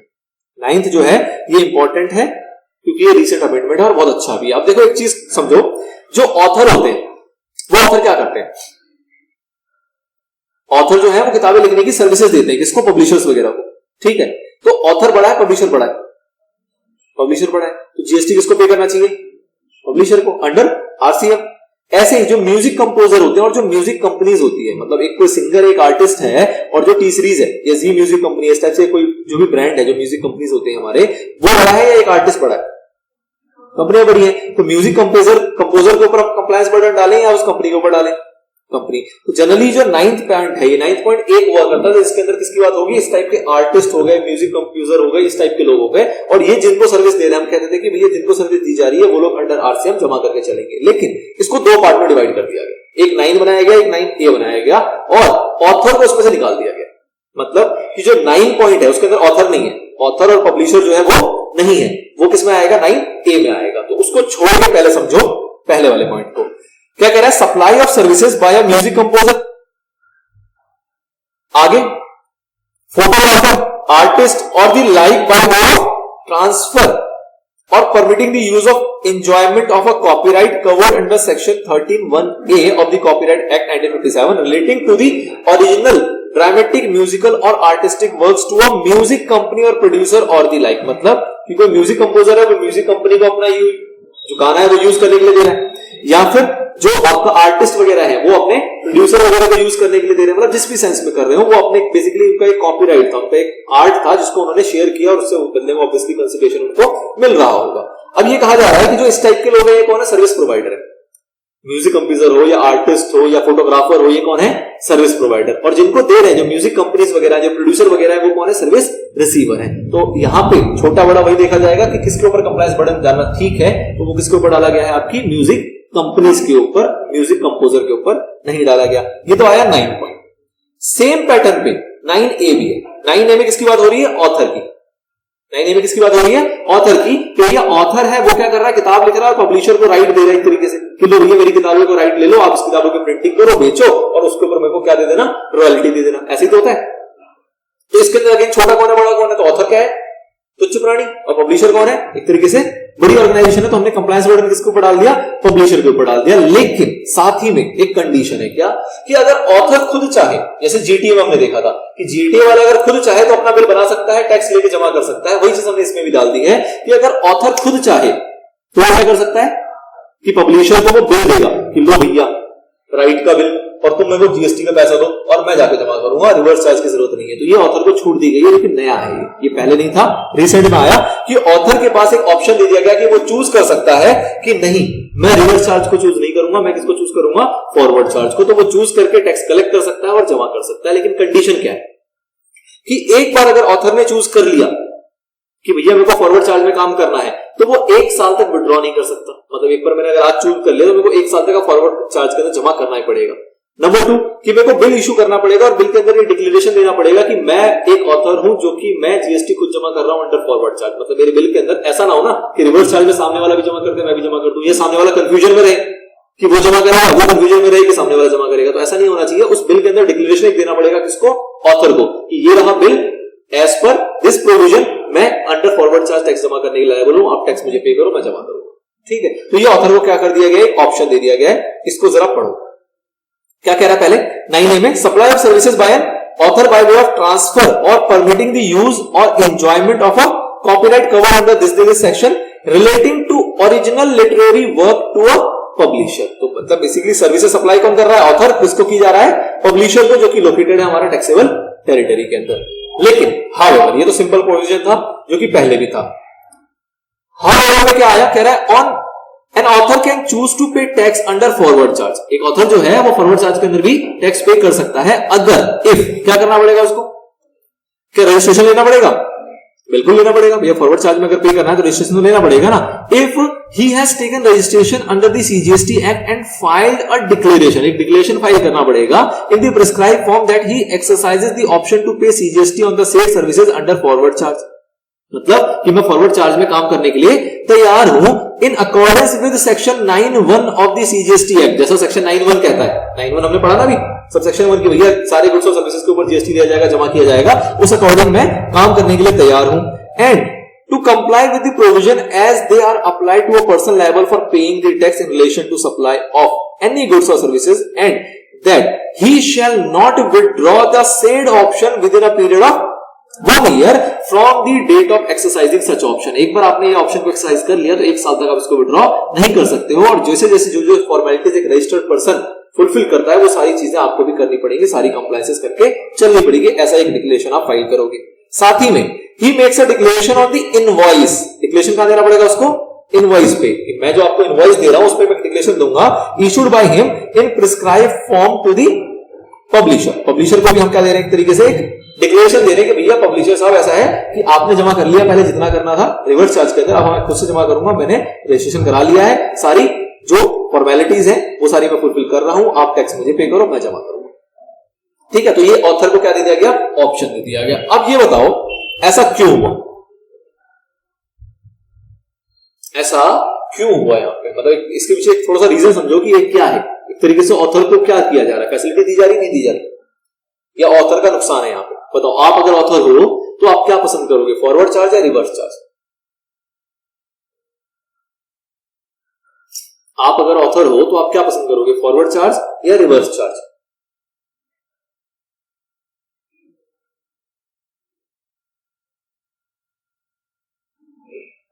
Forward charge. फॉरवर्ड चार्ज अगर आप पसंद करोगे तो आपको कंप्लायंस करनी पड़ेगी, रजिस्ट्रेशन कराना पड़ेगा, इनवॉइस इश्यू करना पड़ेगा, टैक्स कलेक्ट करो, जमा करो, रिटर्न फाइल करो, ये सारी दिक्कतें हैं। तो आप पसंद करोगे फॉरवर्ड चार्ज। अब तो रिवर्स चार्ज में मजे में थे, आपके ऊपर कोई बर्डन नहीं था, सारी कंप्लायंस बर्डन किसके ऊपर था, पब्लिशर के ऊपर। लेकिन अब अगर फॉरवर्ड चार्ज लेते हो तो कंप्लायंस बर्डन किसके ऊपर आएगा, आपके ऊपर। तो आप कब लेना पसंद करोगे, जब आपके पास क्या होगा, आईटीसी, इनपुट टैक्स क्रेडिट। अब देखो क्या सीन है इसका, जो हमारे ऑथर होते हैं वो क्या फुल टाइम ऑथर होते हैं या कुछ ऐसे भी लोग होते हैं जो पार्ट टाइम ऑथर होते हैं, पार्ट टाइम भी होते हैं। अब सपोज करो एक ऑथर है हमारा जो कि और भी काम करता है, ठीक है। अब अगर ऑथर हमारा फॉरवर्ड चार्ज के अंदर आएगा तो उससे क्या होगा कि हो सकता है कि ऑथर ने कोई सर्विस किसी से ली हो सकता है, ऑथर ने कोई एडवोकेट सर्विस ली किसी से, ठीक है, एडवोकेट नहीं कहते, कोई सीए की सर्विसेज ली, कंसल्टेंसी ली है, ठीक है, कोई भी सर्विस ली है जो कि टैक्सेबल थी, और इसने 1 लाख रुपए की सर्विस ली थी, उसके ऊपर इस ऑथर ने क्या पे किया था, 18,000 रुपए का टैक्स। तो ये 18,000 रुपए इस ऑथर के पास कैसे पड़ा हुआ था, आईटीसी के रूप में। अब अगर फॉरवर्ड चार्ज हो रहा था तो फॉरवर्ड चार्ज में क्या हो रहा था कि ये ऑथर जो पब्लिशर को सर्विस दे रहा था, उस सपोज करो वो 2 लाख रुपए की सर्विस थी, तो पब्लिशर क्या करता था, 2 लाख रुपए ऑथर को दे देता था, और इस 2 लाख के ऊपर का जो 36,000 रुपए है वो किसको दे देता था, गवर्नमेंट को, ठीक है। पब्लिशर को कोई फर्क नहीं पड़ रहा है इसके अंदर। लेकिन ऑथर ने क्या दिमाग लगाया कि भैया ऐसा करता हूं ना, मैं फॉरवर्ड चार्ज ले लेता हूं, तो क्या होगा कि मैं सामने वाले से 2 लाख भी लूंगा, प्लस टोटल कितना लूंगा मैं, और मैंने जो 18 ये पे कर रखा है, किसी और को सर्विस ले रखा है या कोई कंप्यूटर खरीदा हुआ है, कुछ भी लिया हुआ है, इसका आईटीसी में यहां पे क्लेम कर लूंगा, कितना, 18,000 रुपए। तो मेरे पास नेट कितना बच जाएगा, 2,18,000, सॉरी 2,18,000 रुपए। मतलब कि मेरे को 36,000 में से 18,000 का आईटीसी मिल जाएगा, मैं गवर्नमेंट को कितना पे करूंगा, सिर्फ और सिर्फ 18,000 रुपए, और मेरे पास नेट कितना बच जाएगा, 2,18,000 रुपए। मतलब मैंने जो 18,000 रुपए का किसी और को टैक्स दिया था वो कहीं ना कहीं मिलकर मेरे पास आ जाएगा। तो डिपेंड क्या करता है कि सिचुएशन कैसी है ऑथर की। ऑथर को ऑप्शन दे दिया गया कि अगर आपको ऐसा लग रहा है कि आपका आईटीसी का नुकसान हो रहा है तो आप फॉरवर्ड चार्ज ले लो, बचा लो अपनी आईटीसी, और नहीं अगर आपको लग रहा है कि ऐसा कोई है ही नहीं, आपको झंझट चाहिए नहीं, किसी प्रकार की टेंशन नहीं चाहिए, तो रिवर्स चार्ज का ऑप्शन भी है, उसको भी नहीं हटाया हमने। ऐसा तो नहीं कि रिवर्स चार्ज हटा के फॉरवर्ड चार्ज कंपलसरी कर दिया, नहीं, दोनों ऑप्शन दे दिया कि ऑथर के ऊपर है, वो चाहे जो मर्जी चूज करे। अगर वो कंप्लायंस में घुसना चाहता है तो घुसे, अगर उसको लग रहा है बेनिफिशियल है तो, और अगर नहीं लग रहा तो ना घुसे। तो जनरली ऑथर कब प्रेफर करेगा इसको, जब उसको आईटीसी का बेनिफिट मिलने का लालच होगा, अदरवाइज वो प्रेफर नहीं करेगा। चलिए आगे देखते हैं पॉइंट नंबर 10। अभी कुछ ऐसे भी पॉइंट्स आएंगे जिसमें ज्यादा डीप में हमें जाने की जरूरत नहीं होगी, बट पढ़ के खत्म करेंगे। कह रहा है क्या, supply of services by member of overseeing committee to RBI. मतलब कि आरबीआई ने कोई ओवरसीइंग कमिटी बना रखी है, उसका कोई मेंबर है, वो मेंबर क्या कर रहा है, वो सर्विसेज दे रहा है। जैसे हमने डायरेक्टर देखा था, डायरेक्टर कंपनी को सर्विस दे रहा था, ये मेंबर जो है ओवरसीइंग कमिटी है, किसको सर्विस दे रहा है, हमारे आरबीआई को सर्विस दे रहा है। तो इसमें क्या कहा जाएगा कि उस मेंबर बेचारा छोटा प्राणी है, तो हम कंप्लायंस बर्डन किसको बढ़ा लेंगे, आरबीआई के ऊपर, कहेंगे तुम जमा करोगे आरसीएम के अंडर। आगे, services supplied by individual direct selling agents other than a body corporate partnership और एलएलपी फर्म टू बैंक और नॉन बैंकिंग फाइनेंशियल कंपनी। मतलब क्या होगा कि जो बैंक्स होती हैं, जो एनबीएफसीज वगैरह होती हैं, इनके कई सारे प्रोडक्ट को सेल करने होते हैं। प्रोडक्ट का मतलब कि जो लोन वगैरह बेचते हैं, क्रेडिट कार्ड देते हैं, अदर टाइप की और फैसिलिटीज वगैरह देते हैं, इसको बेचने के लिए लोग ने एजेंट्स रखे होते हैं। देखा होगा कि लोग कॉल करते हैं कि भैया ये ले लो, क्रेडिट कार्ड ले लो, लोन ले लो वगैरह वगैरह। तो ये क्या है, डायरेक्ट सेलिंग एजेंट्स है, शॉर्ट में क्या कहते हैं इसको, डीएसए। ठीक, अब अगर डीएसए जो है वो इंडिविजुअल है, डीएसए जो है वो मेरे जैसे एक व्यक्ति है, मैंने किसी बैंक से कोऑर्डिनेट कर लिया और बैंक के बदले में काम करता हूं कि लोगों को लोन वगैरह का ऑफर करता हूं और बैंक से मिलवा देता हूं, उसके अंदर मेरे को कमीशन मिल जाता है, एजेंट हूं। ठीक है, तो अगर मैं इंडिविजुअल हूं तो मैं छोटा प्राणी, बैंक जो है वो बड़ा है, तो कंप्लायंस बर्डन अगर मेरे ऊपर डाल देंगे तो एजेंट तो बेचारा बच जाएगा। तो उस केस में क्या कहा जा रहा है कि कंप्लायंस बर्डन किसके ऊपर होगा, बैंक के ऊपर होगा, एनबीएफसी के ऊपर होगा, आपके ऊपर नहीं होगा। लेकिन कब, जब आप इंडिविजुअल हो। अगर मान लो मेरी एक कंपनी है, मैं यही काम करता हूं लेकिन मैंने कंपनी खोल रखी है, या मेरा एक पार्टनरशिप फॉर्म है, मैंने एलएलपी खोल रखी है, तो उस केस में क्या मैं छोटा प्राणी रह गया? नहीं, मैं तो कंपनी बना रखी है, इस काम को मैं बड़े लेवल पे कर रहा हूं, तो उस केस में कंप्लायंस बर्डन ट्रांसफर नहीं होगा, फिर तो फॉरवर्ड चार्ज के अंदर ही जाएगा। तो क्या कह रहा है, individual direct selling agents other than कौन, बॉडी कॉर्पोरेट, पार्टनरशिप, एलएलपी, इनको छोड़ के इंडिविजुअल होना चाहिए, एक नॉर्मल पर्सन होना चाहिए। अगर कंपनीज हैं, एलएलपी है, तो उसके इसमें आपका फॉरवर्ड चार्ज ही लगेगा, आरसीएम नहीं लगेगा। बट इन नॉर्मल सिचुएशन क्या लगेगा आपका? आरसीएम। ठीक, आगे services provided by business facilitator to banking company. वही बिजनेस फैसिलिटेटर एक तरीके से वही डीएसए ही होते हैं, मतलब कहीं ना कहीं बिजनेस फैसिलिटेट कर रहे हैं, बिजनेस के ऑफर्स ला के दे रहे हैं बैंकिंग कंपनीज वगैरह को। तो उस केस में भी वही सेम सिचुएशन है कि बिजनेस फैसिलिटेटर जो है वो एग्जेम्प्टेड है, हमारी बैंकिंग कंपनी जो होगी वो आरसीएम के अंदर टैक्स पे करेगी। अगला आया है services provided by an agent of business correspondent to business correspondent. मतलब कि कोई बिजनेस कॉरेस्पॉन्डेंट का एजेंट है और वो सर्विस दे रहा है किसी बिजनेस कॉरेस्पॉन्डेंट को। मतलब समझ लो, ऐसा समझ लो कि कोई कंपनी है, उसका कोई एजेंट है, ठीक है, कंपनी ने एजेंट रखा हुआ है। तो अब ये एजेंट जो है वो क्या कर रहा है? सर्विसेज दे रहा है उस कंपनी को। उस कंपनी को क्या कह रहे हैं? बिजनेस कॉरेस्पॉन्डेंट नाम दिया गया है, ठीक है। तो एक एजेंट जो है किसी बिजनेस कॉरेस्पॉन्डेंट का, और जो एक बिजनेस कॉरेस्पॉन्डेंट खुद है, तो कौन बड़ा? Business correspondent. तो इसलिए जो कंप्लायंस बर्डन है वो किसके ऊपर है? बिजनेस कॉरेस्पॉन्डेंट के अंदर, आरसीएम के अंदर उसको पे करना होगा। तो वही कहा जा रहा है N agent of the business correspondent. ये कौन है? सप्लायर। और अब business correspondent located in the taxable server, ये कौन है? आपका रिसिपिएंट। तो कंप्लायंस बर्डन किसके ऊपर है? यहाँ पे रिसिपिएंट के ऊपर। अगला security services. Security services generally क्या होती है? जो गार्ड्स वगैरह प्रोवाइड किए जाते हैं, गेट के गार्ड हो गए या और टाइप की कोई सिक्योरिटी हो गई, तो मुद्दा क्या है कि जो सिक्योरिटी सर्विसेज दिए जाते हैं, ठीक, किसको दिए जाते हैं? किसी भी रजिस्टर्ड पर्सन को दिए जा सकते हैं। तो क्या कहा जा रहा है कि सिक्योरिटी सर्विसेज, जैसे कि services provided by way of supply of a security personal, मतलब आदमी प्रोवाइड किए कि भैया सिक्योरिटी का काम करेंगे, गार्ड के रहेंगे या यहां रहेंगे, वहां रहेंगे, घर पे रहेंगे, जो भी कुछ provided to a registered person. किसको दिया जा रहा है? सिक्योरिटी सर्विसेज किसको दिया जा रहा है? रजिस्टर्ड पर्सन को। However, nothing contained in this entry shall apply to, लेकिन ये कंडीशन जो होगा ये अप्लाई यहां पे नहीं होगा। कहने का मतलब क्या हुआ कि यहां से यहां तक की बातें जो थी, ये क्या थी? Reverse charge. लेकिन इसके आगे की जो बात होगी वो क्या होगी? यहां अप्लाई नहीं होगा कंडीशन। इसका मतलब क्या होगा कि बाकी की बातों में क्या लगने वाला है? Forward charge. क्या कह रहा है? देखो, कह रहा है ये कंडीशन जो है अप्लाई नहीं होगा, ये बातें अप्लाई नहीं होगी। किस पे? अ डिपार्टमेंट और establishment of central government. Again वही चीज आ गई, गवर्नमेंट अपने आप को पीछे हटाएगी। सेंट्रल गवर्नमेंट के डिपार्टमेंट है या एस्टेब्लिशमेंट है, और स्टेट गवर्नमेंट के हैं या यूनियन टेरिटरी के हैं, लोकल अथॉरिटी हो सकता है या गवर्नमेंटल एजेंसीज हो सकती हैं। लेकिन कंडीशन क्या है? वही वाली जो पीछे पड़ी थी हमने कि which has taken registration. Registration है इनके पास, लेकिन काहे के लिए है? Only for the purpose of deducting tax as per section number 51 for the said act and not for making a taxable supply of goods और सर्विसेज। मतलब ये टैक्सेबल सप्लाई नहीं करते हैं। तो अगर इस टाइप की ऑर्गेनाइजेशन है, अगर एग्जांपल ले लो कोर्ट का, कोर्ट ने कोई सिक्योरिटी सर्विसेज ली किसी से, तो रिसिपिएंट कौन हो गया? कोर्ट। लेकिन क्या कोर्ट टैक्सेबल सप्लाई करता है? नहीं। तो उस केस में जो हमारी जीएसटी की जिम्मेवारी होगी वो किसके ऊपर होगी? सिक्योरिटी सर्विसेज जो प्रोवाइड कर रहा है उसी के ऊपर होगी, मतलब फॉरवर्ड चार्ज ही लगेगा। लेकिन वही अगर बीएसएनएल ने लिए तो उस केस में क्या होगा कि बीएसएनएल को अंडर फॉरवर्ड चार्ज पे करना पड़ेगा, क्योंकि सिक्योरिटी सर्विसेज जो दे रहा है वो किसको दे रहा है? रजिस्टर्ड पर्सन को दे रहा है, और वो रजिस्टर्ड पर्सन जो है वो जीएसटी के अंदर रजिस्टर्ड है, टैक्सेबल टेरिटरी के अंदर है, तो उसके ऊपर पर्सन वाला क्लॉज लग जाएगा। ठीक है। नाउ अ registered person paying tax under composition scheme. दूसरा पॉइंट किसका आया कि अगर कोई रजिस्टर्ड पर्सन तो है लेकिन वो टैक्स जो है वो कंपोजिशन स्कीम में पे करता है। मतलब क्या हुआ कि एक पर्सन जो सिक्योरिटी सर्विसेज दे रहा है, किसको दे रहा है?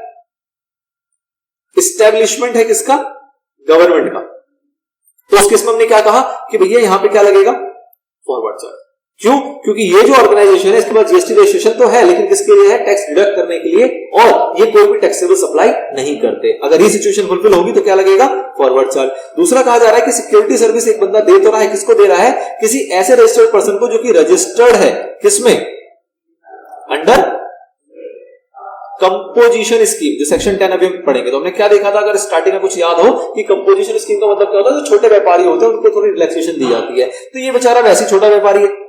अब तुम बोलोगे भैया तुम रिवर्स चार्ज के अंदर पे करोगे तो मर जाएगा, ये तो छोटा है ना, इसको इसीलिए तो बेनिफिट दिया गया था। तो कहा क्या जा रहा है कि अगर सिक्योरिटी सर्विसेज दी जा रही है किसी कंपोजिशन डीलर को, तो उस केस में भी क्या लगेगा? आपका फॉरवर्ड चार्ज ही लगेगा, रिवर्स चार्ज नहीं लगेगा। Other than that security services अगर दी जाएगी किसी भी रजिस्टर्ड पर्सन को, तो उस केस में क्या लगेगा? आपका रिवर्स चार्ज। इन दो कंडीशन को छोड़ के। क्लियर है? देखो जरा, कह रहा है any person other then a body corporate. अच्छा, जो सिक्योरिटी सर्विसेज दे रहा है वो मान लो खुद ही कंपनी है, तो क्या वो छोटा है? क्या रिवर्स चार्ज की जरूरत है यहाँ पे? नहीं, फिर तो फॉरवर्ड चार्ज ही लगेगा। तो वही कह रहा है कि any person other then a body corporate, body corporate नहीं होना चाहिए, अगर बॉडी कॉर्पोरेट ही होगा ये तो फिर तो फॉरवर्ड चार्ज का दर पे करेगा। और किसको दे रहा है? अ registered person located in the taxable territory. आगे बढ़िए, अनरजिस्टर्ड हो तो कैसे पकड़ पाओगे उसको? फिर तो वो छोटा हो गया, उसके इसमें फॉरवर्ड चार्ज। मैंने कहा ना जो भी अदर देन वाली चीजें होंगी सब में फॉरवर्ड चार्ज। आप जैसा आप कह रहे हो कि सिक्योरिटी सर्विसेज दी जा रही है, ठीक है, किसी पर्सन के द्वारा सिक्योरिटी सर्विस दी जा रही है किसको? एक अनरजिस्टर्ड पर्सन को, ठीक है। तो अनरजिस्टर्ड पर्सन को अगर सिक्योरिटी सर्विस दी जाएगी तो उसके इसमें क्या लगेगा? यहाँ पे फॉरवर्ड चार्ज। फॉरवर्ड चार्ज में आप क्या देखोगे कि ये सिक्योरिटी सर्विस वाला कितना बड़ा है, ये कितना बड़ा है। अगर इसका टर्नओवर क्रॉस कर रहा होगा तो जीएसटी के अंदर आएगा, नहीं तो ये क्या हो जाएगा? ये भी अनरजिस्टर्ड और ये भी अनरजिस्टर्ड, जीएसटी नहीं लगेगा, ठीक है ना। अगर ये इतना बड़ा है कि ये रजिस्टर्ड तो है लेकिन ये बॉडी कॉर्पोरेट नहीं है, मतलब छोटा रजिस्ट्रेशन ले रखा है, एक इंडिविजुअल बंदा हूं मैं, रजिस्ट्रेशन मैंने करा रखा है लेकिन मैं बॉडी कॉर्पोरेट नहीं हूं, तो उसके इसमें कहा जा रहा है कि अगर आप सिक्योरिटी सर्विसेज देते हो तो उसके इसमें सामने वाले के ऊपर बर्डन डालेंगे। लेकिन अगर आगे वाला बंदा रजिस्टर्ड है तो आप ही को चेक करेंगे कि सप्लायर कैसा है, पकड़ो। अगर सप्लायर बड़ा है तो जीएसटी में आएगा, जीएसटी देगा। सप्लायर छोटा है तो अनरजिस्टर्ड है, जीएसटी की बात ही नहीं होगी, दोनों अनरजिस्टर्ड हो गए, ठीक है ना। आगे देखिए, services provided by way of renting of an motor vehicle design to carry passenger where the cost of fuel is included in the consideration charged from the services recipient provided to a body corporate।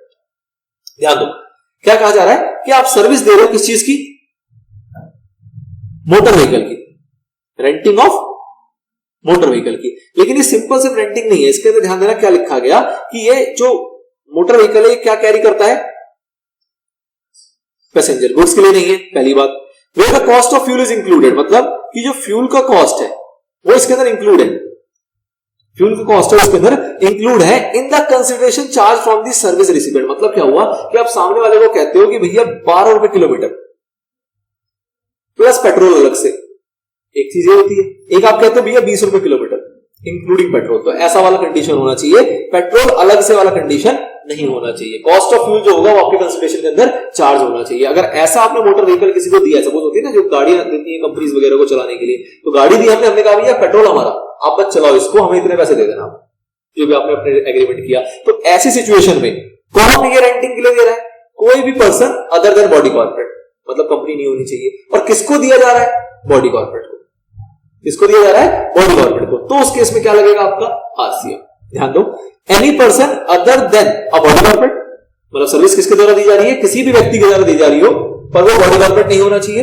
Who supplies services to body corporate and does not issue a invoice charging CGST at 6% to service recipient. ध्यान दो, वही वाला आ गया GTA वाला point, वही वाला point आ गया ना जीटीए वाला, कि मैं बॉडी कॉर्पोरेट नहीं हूं और ना ही मैं इनवॉइस इशू कर रहा हूं, ना ही मैं उससे जीएसटी ले रहा हूं। अगर मैं खुद ही ले लूं जीएसटी फिर तो दिक्कत नहीं, फॉरवर्ड चार्ज हो जाएगा।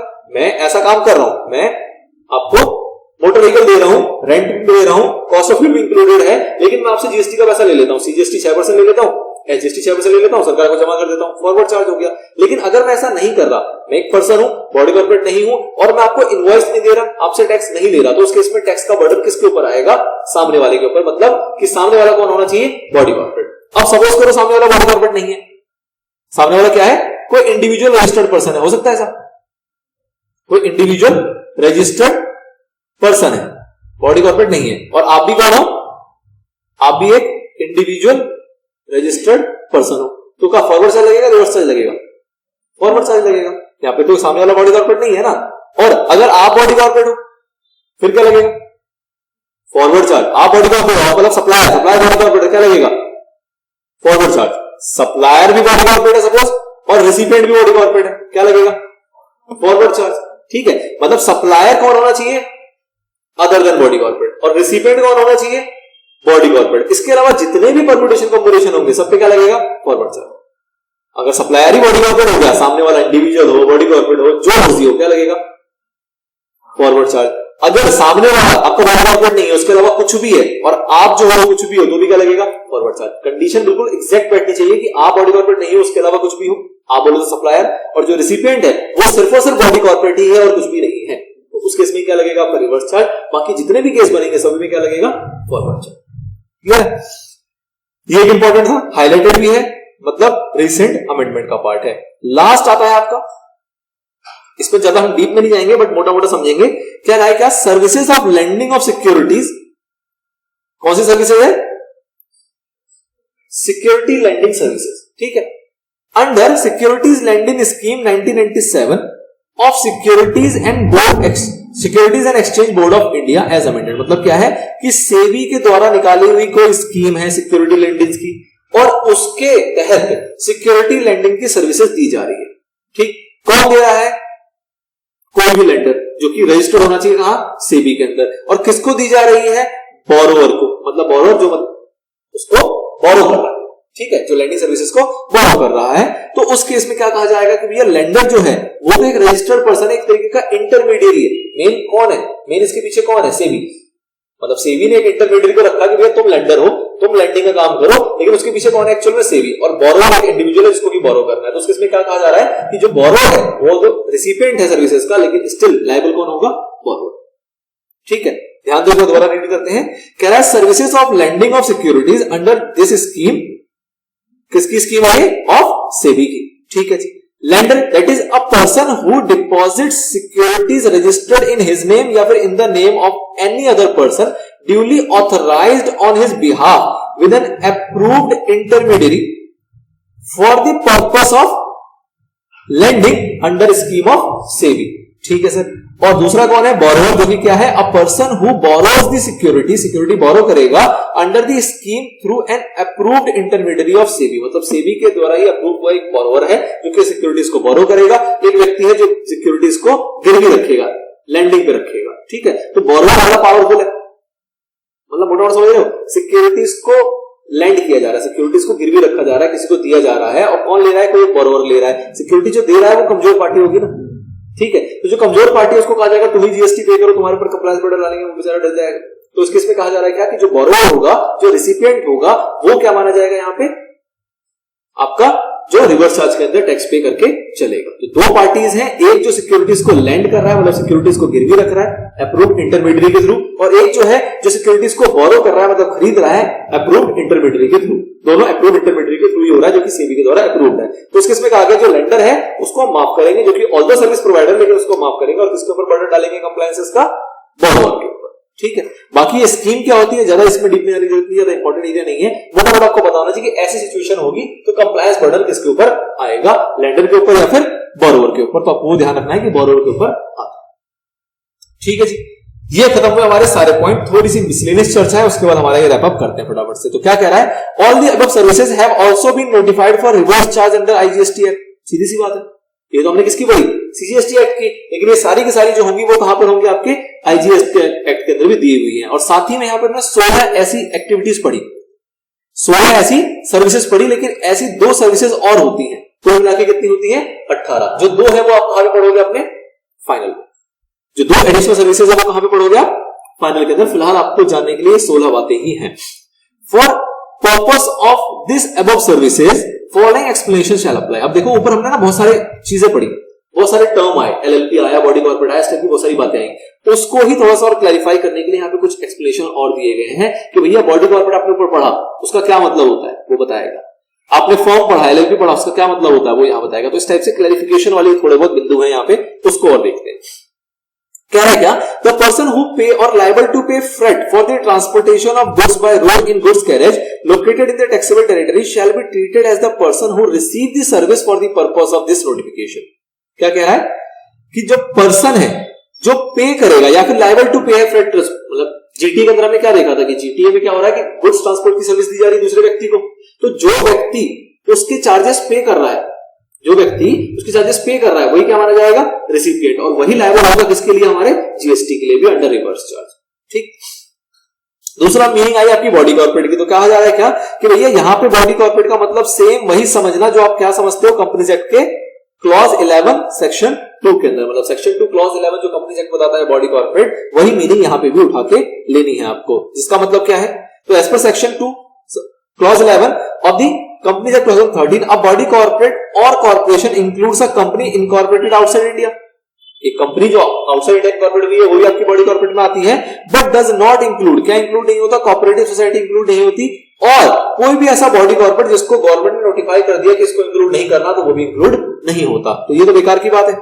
दूसरा वाला पॉइंट तो बेकार की बात है कि अगर कोई भी ऐसा बॉडी कॉर्पोरेट जिसको गवर्नमेंट ने नोटिफाई कर दिया कि इसको इंक्लूड नहीं करना, तो वो इंक्लूड नहीं करेंगे, छोड़ो इसको। मेन पहली बात ध्यान रखनी है क्या कि आपका कॉर्पोरेट सोसाइटी जो है इंक्लूड नहीं होता। और उससे ऊपर क्या बात ध्यान रखनी है कि अगर कोई कंपनी आउटसाइड इंडिया इनकॉर्पोरेट हुई है तो वो भी बॉडी कॉर्पोरेट का पार्ट मानी जाती है। ठीक है सर, आगे बढ़े। सी पॉइंट में क्या एक्सप्लेनेशन दे रहा है, कह रहा है business entity located in the taxable territory who is litigant, applicant or petitioner as the case may be shall be treated as a person who received the legal services for the purpose of this notification। मतलब कि ऊपर हमने देखा advocate की service, वहां पे क्या कह रहा है कि भैया जो भी बिजनेस एंटिटी है, चाहे वो लिटिगेंट हो, एप्लीकेंट हो या पिटिशनर हो, मतलब कि या तो उसके ऊपर मुकदमा चल रहा हो, वो उसके जवाब के लिए आई हो, या फिर वो खुद मुकदमा चलाना चाह रही हो, मतलब किसी भी रूप में, चाहे लिटिगेंट के रूप में चाहे पिटिशनर के रूप में, उसने एडवोकेट की सर्विस ली और वो कहां पर है, एक टैक्सेबल टेरिटरी के अंदर है, तो वही पर्सन हमारा माना जाएगा जो रिसिपिएंट ऊपर डिफाइन किया गया है। दोबारा देखो, the business entity located in the taxable territory, जो बिजनेस एंटिटी है वो कहां पर है, टैक्सेबल टेरिटरी के अंदर है, चाहे वो क्या हो, लिटिगेंट हो, एप्लीकेंट हो या पिटिशनर हो, एज द केस में भी, shall be treated as person, ये वो व्यक्ति माना जाएगा जिसने रिसीव किया क्या, legal services for the purpose of this notification. मतलब ऊपर जो बात की गई है कि एडवोकेट से लीगल सर्विसेज लेने वाली बात, तो उसके अंदर ये पर्सन माना जाएगा जिसने लीगल सर्विसेज ली, मतलब ये रिसिपिएंट हो गया, और अगर ये रिसिपिएंट हो गया तो रिवर्स चार्ज के अंदर ये कंप्लायंस का बर्डन उठाएगा। आगे, the word and expression used and not defined in this notification but defined in CGST Act, the IGST Act and the UTGST Act and the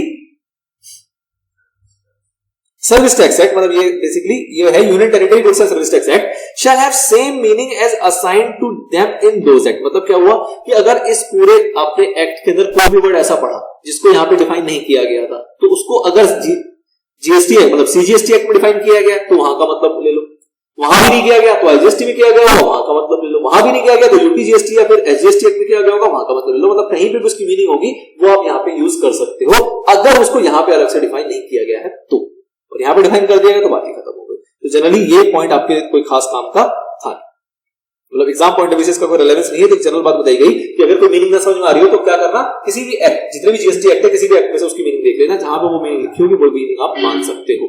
ठीक है, एलएलपी का मतलब क्या है, तो LLP form and registered under the provision of the limited liability partnership act 2008 shall also be considered as partnership form or a form. मतलब कहीं पे अगर पार्टनरशिप फॉर्म लिखा गया तो उसके अंदर आपको एलएलपी भी मान के चलना है, कहीं पे अगर सिर्फ फॉर्म वर्ड लिखा गया तो वहां पे भी आपको एलएलपी मान के चलना है। ये क्लैरिफिकेशन है। नाउ इंश्योरेंस एजेंट का मतलब क्या होता है, हमने ऊपर देखा इंश्योरेंस एजेंट की बात आई थी, इंश्योरेंस एजेंट है, इंश्योरेंस कंपनी है, तो कौन लायबल होगा, इंश्योरेंस कंपनी लायबल होगी, एजेंट लायबल नहीं होता। तो इंश्योरेंस एजेंट जो वर्ड है उसका मतलब क्या है, तो कह रहा है means N insurance agent licensed under section 42 of the insurance act 1938, मतलब रजिस्टर्ड पर्सन, एक तरीके से लाइसेंस धारी पर्सन है, who receives agrees to receive payment by way of commission or other remuneration in consideration of his soliciting or procuring insurance business including business relating to the continuance renewal or revival of policies insurance section 2 of the insurance act। मतलब क्या हुआ कि भैया insurance में बहुत सारा काम करते हैं ना, पैसे कलेक्ट करके जमा करवा देते हैं, किसी की बंद पॉलिसी पड़ी हुई तो उसको रिवाइव कर देते हैं, चला देते हैं, उसको रिन्यू कर देते हैं, मतलब इस टाइप का कोई भी काम वो कर रहा है लाइसेंस्ड इंश्योरेंस एक्ट के अंदर और उसको उसके बदले रेम्युनरेशन मिल रहा है, कमीशन मिल रहा है, तो वही व्यक्ति क्या कहलाएगा, इंश्योरेंस एजेंट। ठीक, कोई खास बात नहीं थी इसके अंदर भी।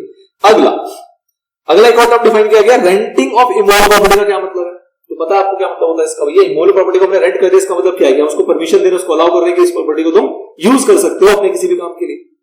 तो renting of immovable property means allowing, permitting और granting access, entry, occupation, use और एनी सच फैसिलिटी होली और partly in an immovable property with और without the transfer of possession. Renting के अंदर हम पोजीशन ट्रांसफर कर भी सकते हैं और नहीं भी कर सकते, और control of the said immovable property and includes letting, leasing, licensing और other similar arrangements in respect of immovable property. मतलब इस टाइप के अगर कोई भी वर्ड यूज किए जा रहे हैं तो वो रेंटिंग ऑफ इमोवल प्रॉपर्टी कहा जाएगा। लेटिंग कह लो, लीजिंग कह लो, लाइसेंसिंग कह लो, सबका मतलब एक ही है कुल मिला के। और लास्ट बात आती है क्या कि जो provisions of this notification in so far as they apply to the central government और state government shall also apply to the parliament and state legislature. आपने ऊपर देखा था ना, एस्टैब्लिशमेंट देखे आपने, सेंट्रल गवर्नमेंट के देखे, सेंट्रल गवर्नमेंट का नाम देखा, तो अगर कहीं पे सेंट्रल या स्टेट गवर्नमेंट का नाम है तो उसकी जगह पे आप उसको ये भी मान के चलोगे कि जहां सेंट्रल गवर्नमेंट है वहां कहीं ना कहीं क्या बात हो रही है, पार्लियामेंट की, और जहां स्टेट गवर्नमेंट है वहां किसकी बात हो रही है, स्टेट लेजिस्लेचर की। उनके लिए कोई अलग से रूल नहीं। क्लियर होगी बात? थोड़ा सा लेंथी था, कुछ बातें थी बट इंटरेस्टिंग था मेरे ख्याल से। तो ये 16 बातें आपको ध्यान रखनी है, 2 बातें तो फाइनल वाली उसको छोड़ दो। 16 बातें का अगर भी देखोगे तो 3-4 ऐसे काम की बातें, वरना तो इजी है। इंश्योरेंस एजेंट, रिकवरी एजेंट तो ऐसे याद हो जाएगा, इसके अंदर कोई डिफरेंस नहीं है, बट जो थोड़ी सी टिपिकल वाली चीजें हैं उसको ध्यान रखना है। था वो एक अच्छा पॉइंट था, रिसेंट कमिटमेंट वाला पॉइंट है, जीटी अपने आप में अच्छा है, एक आपका कैरिंग पैसेंजर वाला पॉइंट आया था वो अच्छा था। तो इससे सेलेक्टेड कुछ एक 5-6 पॉइंट ऐसे हैं जो कि थोड़े इंपॉर्टेंट लेवल के, बाकी तो एक जैसे सिमिलर आसान से। ठीक है, चलिए तो जीटी की चर्चा और होनी है। जीटीएम हमने देखा कि ऊपर हमने बेसिक चर्चा कर ली, लेकिन जीटीएम हमने देख लिया ना कि अगर जीटीएम खुद से 6% पे कलेक्ट करेगा तो उसके इसमें क्या काम होगा, तो वो चीज हम समझेंगे अगले पार्ट के अंदर, जहां पे पूरी चर्चा होगी किसकी, जीटीए सर्विस की। ठीक है, फिलहाल इतना ही, इतने में कोई डाउट हो तो पूछो, अदरवाइज खत्म करते हैं।